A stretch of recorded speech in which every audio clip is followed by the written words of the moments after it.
Brian, have you ever had to complain about something in English and just completely froze? Like, you knew something was wrong, but you had no idea how to say it without sounding rude? Oh, that has definitely happened to me. I once received the completely wrong order at a restaurant and just sat there eating it anyway, because I did not know how to bring it up without causing a scene. I know that feeling so well. Oh, hello, everyone. Welcome back to Talk English Freely.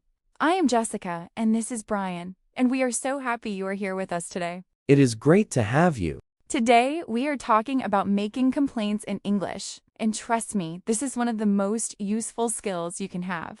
Whether it is at a restaurant, a shop, a hotel, or even at work, knowing how to speak up politely can make a huge difference. If you enjoy our conversations, please subscribe and give us a like. It really helps us so much. It truly means a lot to us. Now, let's get into it. Okay, Brian, let's start with the basics.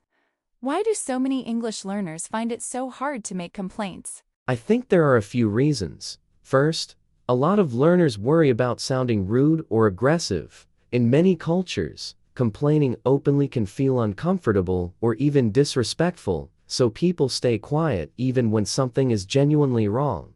Second, they simply do not know the right phrases. Without the vocabulary, it is hard to speak up confidently. Right. And the thing is, in English-speaking cultures, making a polite complaint is completely normal and accepted. It is not considered rude at all when it is done the right way. In fact, businesses actually appreciate feedback because it helps them improve. So, staying silent when something goes wrong does not help anyone. Exactly. And the key word there is polite. There is a big difference between complaining aggressively and making a calm, clear complaint. One puts people on the defensive, the other usually gets results. So true. Brian, what is the most important thing to remember before making a complaint? Stay calm. This sounds simple, but it is the foundation of every successful complaint. If you approach someone in an angry or frustrated tone, they are likely to become defensive. But if you are calm and polite, most people will genuinely want to help you. Take a breath. Choose your words carefully, and remember that the person you are speaking to is usually not personally responsible for the problem. They are just the one who can help you fix it. Treating them with respect makes the whole conversation go so much more smoothly. That is such good advice, and I would add, be specific about what the problem is. Vague complaints are hard to fix. Saying this is not good does not give the other person much to work with. But saying, I ordered the pasta, but I received the soup is clear and gives them exactly what they need to help you. And it is also helpful to think about what outcome you want before you start. Do you want a refund, a replacement, an apology? Knowing your goal helps you communicate more clearly and confidently. Great point. Specific complaints are almost always handled faster and more effectively. Now, I think it is helpful to look at different situations where people need to complain. Shall we go through a few? Yes, let's start with restaurants, since that is where a lot of people feel nervous. What would you say if your food was not right? A good opener is, "Excuse me, I am sorry to bother you, but I think there might be a small problem with my order." That phrase is polite, non-aggressive, and gets attention without creating tension. Then you explain the issue. I ordered the grilled chicken, but it seems like I received the beef instead. Could you help me sort this out? I love that phrasing. I think there might be a small problem is so clever because it softens the complaint without hiding it. And could you help me sort this out? Invites the other person to be part of the solution rather than putting them on the spot. Right. Other useful restaurant phrases include, I am afraid. This is not quite what I ordered. And, I am sorry to mention this, but the food is a little cold. Notice how I am afraid, and I am sorry to mention this soften the complaint without making it less serious. They show that you are considerate even while raising an issue. That is such a natural English thing to do. And Brian, what about complaining at a hotel? That is another situation where a lot of people struggle. At a hotel, the most common complaints are about the room. Things like noise, cleanliness, or broken facilities. A good approach is to go to the front desk and say, I'm sorry to trouble you, but I am having a problem with my room. Then describe the issue clearly. The air conditioning does not seem to be working, and it is quite warm in the room. Is there anything you can do to help? Right. And is there anything you can do to help? Is a great phrase because it is open-ended. It gives the staff room to offer solutions rather than feeling cornered. Sometimes they can fix the problem, and sometimes they will offer you a different room or a discount. Either way, asking politely usually leads to a much better outcome. And if the first person you speak to cannot help, it is okay to escalate politely. You can say, I understand this might be out of your hands. Would it be possible to speak with the manager? That phrase is professional and firm without being aggressive. That is a really important one to know. Asking for a manager can feel intimidating, but phrasing it politely like that makes it feel completely natural. And in most cases, a manager will be very motivated to resolve your issue quickly. Absolutely. Businesses care about their reputation. A complaint handled well often turns a negative experience into a positive one. For sure. Brian, what about complaining in a shop? Like, if you bought something and it turned out to be faulty or not as described? Shopping complaints are very common, and there are some really useful phrases for them. I bought this here a few days ago, and I have noticed a problem with it, is a great starting point. You might add, it does not seem to be working properly, or, there appears to be a defect. Then you say what you would like. I was wondering if it would be possible to get a refund or an exchange. Right. I was wondering if it would be possible to is one of my favorite complaint phrases because it sounds so polite and respectful. It does not demand anything, it asks, and people respond so much better to a question than a demand. That phrase works in almost every complaint situation, at a shop, a restaurant, a hotel, or even on the phone with customer service. It is versatile, polite, and effective. Brian, let's talk about complaining by phone or email. A lot of customer service interactions happen remotely now, and that brings its own challenges. Phone complaints can feel more stressful because you cannot see the other person, but the same rules apply. Stay calm, be specific, and know what outcome you want. A good opening for a phone complaint is, hello, I am calling because I have an issue with an order I placed recently. I am hoping you can help me. That sets a cooperative tone right from the start. And for email complaints, the structure is slightly different. You want to start with a clear subject line like, issue with order number 12345, so the recipient knows immediately what it is about. Then open with something like, I am writing to bring a problem to your attention, and I hope we can resolve it together. That opening is professional and collaborative rather than confrontational. And always include the key details, your order number, the date of purchase, what the problem is, and what resolution you are looking for. The more clearly you lay it out, the easier it is for the company to help you. End with, I look forward to hearing from you, or, thank you for looking into this matter. Those closings are professional and leave a positive impression. Right. And Brian, what about when a complaint does not go well? Like, when the first person you speak to is unhelpful or dismissive. That happens sometimes, and it can be really frustrating. In those situations, stay composed and repeat your complaint calmly. You can say, I understand, but I do want to make sure this issue is resolved.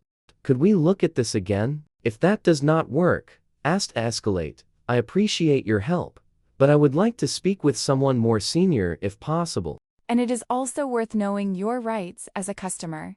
In many countries, you have legal rights when a product is faulty or a service is not delivered as promised. Mentioning this calmly can sometimes move things along. Something like, I believe I am entitled to a refund under the store's return policy is firm but fair. Right.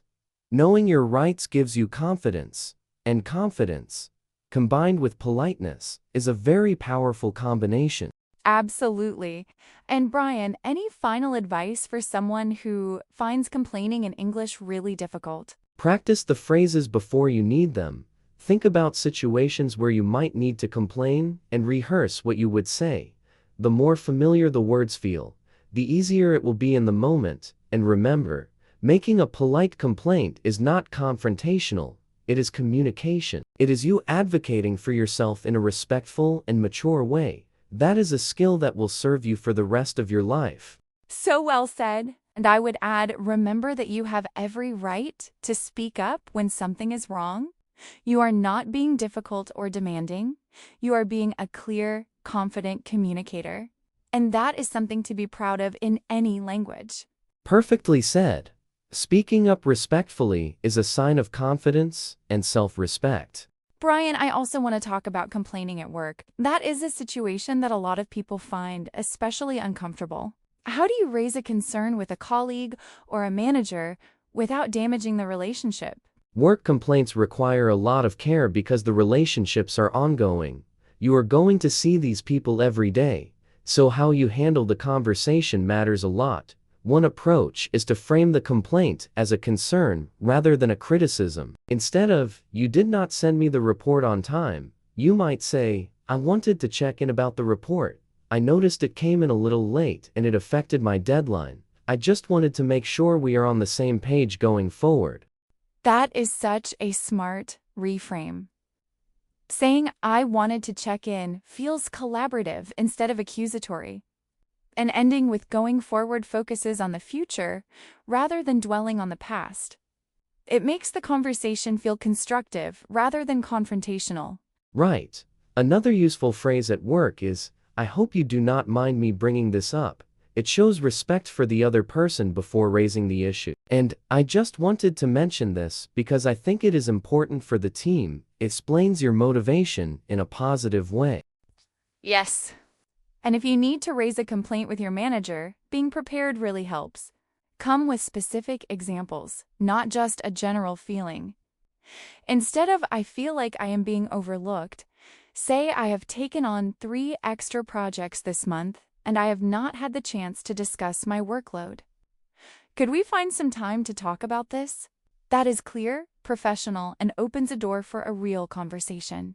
That is excellent advice. Managers respond much better to specific, solution-focused conversations, and framing it as wanting to find a solution together, rather than just venting a complaint, makes a big difference. For sure. And Brian, what about complaining online? So many people leave reviews or post on social media now when they have a bad experience. What is the best way to do that in English? Online complaints have become a really important form of communication for businesses. When writing a review or a social media post, the same principles apply. Be specific, be fair, and stay calm. Good online complaint might look like this: "I visited this restaurant on Saturday, and unfortunately, my experience was not what I expected. The food took over an hour to arrive and was cold when it did. I hope the management will look into this." Right. And it is always worth mentioning if you try to resolve the issue in person first. Something like, "I raised this with the staff at the time, but unfortunately it was not resolved," shows that you gave them a chance before going public. It makes your complaint more credible and fair. And leaving a balanced review is more powerful than an angry one. If something was good, say so. "The staff were very friendly, but the food quality was disappointing," carries more weight than a one-star rant. People reading reviews trust balanced feedback more. That is such a good point. And businesses are much more likely to respond positively to a thoughtful complaint than an aggressive one. I have actually had restaurants reach out and offer to make things right after a fair, detailed review. It really does work.